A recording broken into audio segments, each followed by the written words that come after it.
গহনার ভারে খুব কষ্ট পাচ্ছিলেন নববধূ। তার কষ্টের কথা চিন্তা করে স্ত্রীকে হেলিকপ্টারে উড়িয়ে আনলেন বর।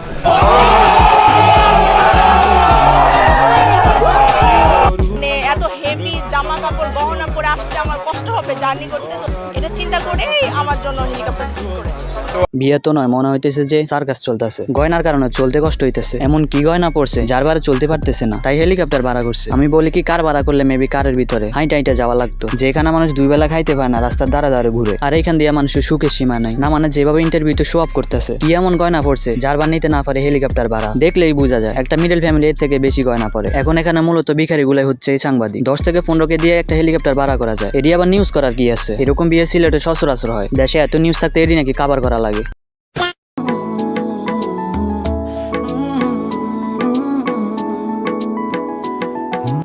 हाय हाय इतना सुकून।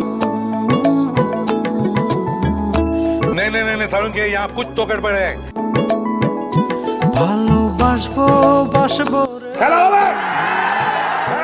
অত্যন্ত দুঃখজনক বিষয়। তাহলে হাসিনা আপার কি হবে? এই পরকীয়া তো মেনে নেওয়া যায় না। না বলে কি ঘরে হাসিনা থাকতে এসব কি দুলাভাই? তাহলে তো বোঝা যায় যে থাইল্যান্ডের পুরি আইসা হাসিনা আপার সংসার ধ্বংস করতেছে। এমনিতেই বেচারা দেশ থেকে পালাইয়া মোদির সাথে সংসার করতেছে। এখন যদি মোদি থাইল্যান্ডে গিয়া পরকীয়া শুরু করে তাহলে বেচারা যাইবো কই? যাই হোক, ক্লিপটা দেখলেই বোঝা যায় আমগো দুলাভাই লয়াল আছে। থাইল্যান্ডের মেয়েটা উকি মারার পরও মোদির রিটার্ন একবারও চাইয়াও দেখে নাই। তুমি যতই সুন্দর হও না কেন, আমাদের দুলাভাই কিন্তু আমাদের আপার প্রতি লয়াল।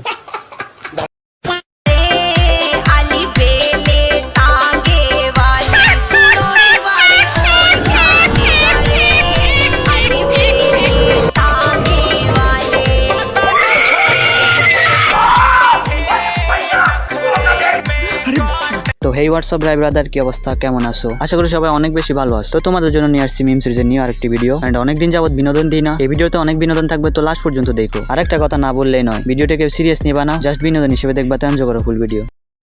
আমার স্বামী হচ্ছে আমার কাছে বস। উঠতে বললে উঠবো, বসতে বললে বসবো, দরকার পড়লে সারাদিন পা ধরে স্বামী বসে থাকবো, তারপরেও স্বামীকে অসম্মান করবো না, কারণ আল্লাহর পক্ষ থেকে আমার স্বামী আমার জন্য রিজিকের ব্যবস্থা করে নিয়ে আসে। তো আমি আমার স্বামীকে ওইভাবেই ভালোবাসবো। আপুটা যেভাবে কথা বলতেছে, ওর হাজবেন্ড বয় হয়তো ওয়াশরুমে পালাইছে। ওনার কথাগুলো শোনার পর তো অর্ধেক অডিয়েন্স ম্যাটেরিয়াল বাবা স্টার্ট করছে। তোমাদের কি বলবো, আমি নিজেও ওর যদি একটা বোন থাকতো ওর মনে গিয়ে একটা অ্যাটাক দিতাম। বাট আপু যে টিউনে কথা বলতেছে, চোখের যে চাউনি, আমার মনে হয় হাজবেন্ড উল্টা ওর কথা মতো চলে। ওলাফান এরকম মেয়ের ফান্দে পইরা নিজের লাইফটারে গুয়া মেরে দেয়। ফার্স্টে মেয়ে বলে তুমি যেমনে বলবো আমি ওভাবেই চলবো। বোকা বাইটা তো ফুল আবেগে পইরা ট্রাস্ট করে ফেলে। দেন 2-3 দিন সংসার করার পর হাজবেন্ডের কথায় উঠা বসা তো দূরেই থাক, উল্টা কাইটে নিয়ে চলে যায় ভাই। এখন আপুটার কটা টিউন দেখলেই বোঝা যায় হাজবেন্ডের কতটা রেসপেক্ট করে। হাজবেন্ডে বলে নাই যে টিকটকে এসে জ্ঞান দিতে ফেস দেখাইয়া, এগুলা থেকে সাবধান ভাই।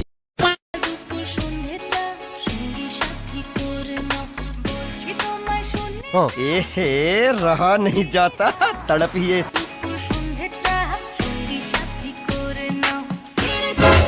ओ भैया धोखा কত বড় একটা ধোকা দিয়ে দিল। হোলাফাইন কেন যে ভাই গে হয় এটাই বুঝি না। আল্লাহ তো করে কত সুন্দর ফেস দিছে, ফিটনেস দিছে, তোরা এডি দিয়ে লাইফ এনজয় করে যাবি। তোরা কি করস, নিজের গেতে রূপান্তরিত করে আবার ফোলাগো লগে ডলাডলি করস। মানে আল্লাহ হয়তো ওরে ভুল করে ফোলা বানাই দিছে। মানে গে গুলার ফোকাস সবসময় কেন জানি ছেলেদের উপরে থাকবো। ওরা যদি একটা ছেলের একা পায় আল্লাহ জানি কি করে ফেলে। আমি শিওর ভাই ওই ছেলে পরের দিন আর হাঁটতে পারবো না। কদিন আগে একটা ট্রেন্ড গেছিল না, একটা ছেলে 2 বছর রিলেশন করার পর পূর্ণতা পাইছে। দেন 2-3 দিন ওয়াইফের সাথে সংসার করার পর দেখে যে ওর ওয়াইফ জলজান্ত একটা প্রিমিয়াম গে। এখন তো বুঝতেই পারছো গে তো আর মেয়ে হয় না। ওলা মেবি অনেক লয়াল ছিল, বলার জিএফ গে নাকি এটাও খেয়াল করে নাই। বিয়ের পরে গিয়ে জানতে পারে হালাই গে। প্রথমে ছিল ভাতিজি, এরপর হলো বউ। আর এরপর যা ঘটেছে তা শুনলে হয়তো বিয়ের নাম শুনে আপনিও পালাতে পারেন। সবাই যখন ঘুমের রাজ্যে, ঠিক তখনই স্ত্রী রত্না বেগম ব্লেড নিয়ে স্বামী মোবারকের শরীর থেকে তার গুরুত্বপূর্ণ অংশ কেটে নেন। বর্তমানে প্রেম বিয়ে ও সম্পর্ক নিয়ে চারিপাশে ভাঙা করা খেলা চলতেছে, তাতে মানুষ বিয়ে করতে ভয় পাচ্ছে। কিন্তু ভয়টি এখন আরো গভীর জায়গায় দাঁড়িয়েছে। কিছু থেকে কিছু হলে কেটে দিয়ে চলে যায়। মানুষ যদি মৃত্যুর পর আর কিছুকে ভয় পায় সেটা হচ্ছে বিয়ে। ইভেন বর্তমান ছেলেদের এক আতঙ্কের জীবন হলো স্ত্রীর সাথে ঘুমানো, না জানে কোন সময় সকালে উঠে দেখে যে কাইটা নিয়ে বাগছে। আর এই জন্য বিয়েকে অর্ধেক ছেলে মৃত্যুর মতো ভয় পায়। এটা খুব স্বাভাবিক ব্যাপার হয়ে দাঁড়িয়েছে বর্তমানে। আর এটা হচ্ছে এখনকার বাংলাদেশ, যেখানে এরকম মেয়েগুলো যদি অনেক বড় অপরাধ করে তার জন্য তেমন আইনের ব্যবস্থা নেওয়া হয় না, নিলেও 4 থেকে 5 মাস পর মুক্তি পেয়ে যায়। আর এদিকে ছেলেগুলার ভবিষ্যৎ সারা জীবনের জন্য অন্ধকার হয়ে থাকে। আর আমি মনে করি এই ছেলেটার অন্ধকোষ কাটা ভালোই করছে ভাই। বাতিজি কেমনে বউ হয়? বাতিজি হচ্ছে নিজের মেয়ের সমান, যেমন কর্ম তেমন ফল আর কি। বাট এটা একটা ট্রেন্ড হয়ে যাইতেছে, কিছু হলেই কেটে দেয়। अल्लाह तुम्हार कसे बिसर दिले।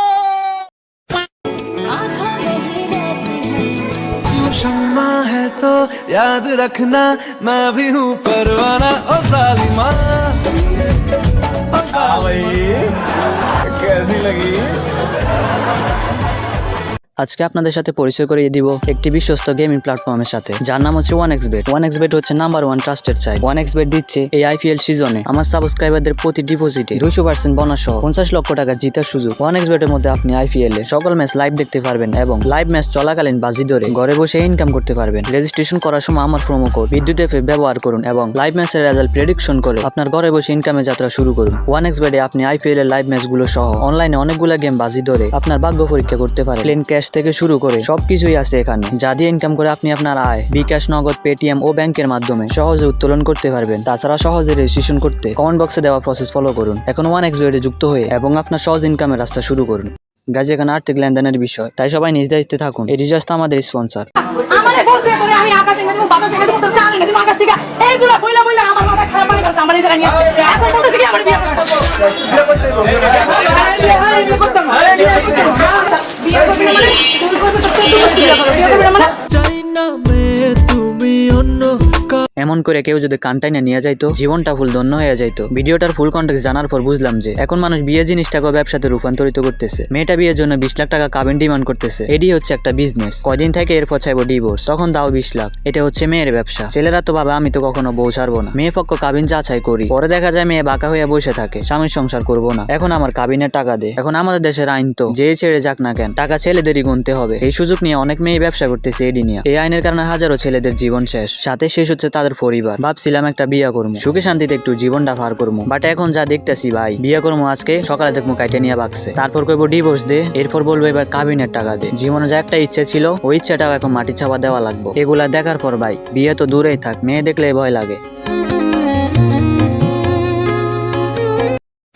আচ্ছা, আপনার এক্স কে নিয়ে এক লাইন বলুন তো। আমার এক্সের মতো ভালো মানুষ দুনিয়াতে নেই, আমি মনে করি যে। আচ্ছা, ও কি রাসেল ভাইপারের মতো? ও রাসেল ভাইপার হবে কেন? আমি নিজে তো রাসেল ভাইপার। তেরি আঁখোं के मधुबाले তো গাইজ, আজকের জন্য এই পর্যন্ত। দেখা হবে নেক্সট কোনো ভিডিওতে। এন্ড ভিডিওটি কেমন আছে সেটা অবশ্যই কমেন্টে বলবা, কারণ ইদানিং চ্যানেল যে ডাউনে যাইতেছে, আমার চ্যানেলে প্রবলেম নাকি আমার ভিডিওতে প্রবলেম বুঝতেছি না। তাছাড়া আমি আজকে একটা ভিডিও মেক করলে পরবর্তী ভিডিওটা এটার থেকে বেটার বানানোর ট্রাই করি। এখন জানি না কেন এরকম ডাউন চলতেছে, তাই ভিডিওগুলো আগে থেকে খারাপ হয় নাকি ভালো সেটা অবশ্যই কমেন্টে বলবা, তাহলে আমি এর থেকে বেটার বানানোর ট্রাই করবো। তো গাইজ, আজকের জন্য এখানে বিদায় নিলাম। দেখা হবে নেক্সট কোনো ভিডিওতে। এন্ড নেক্সট ভিডিও আসা পর্যন্ত সবাই ভালো থাকো, টেক কেয়ার, আল্লাহ হাফেজ।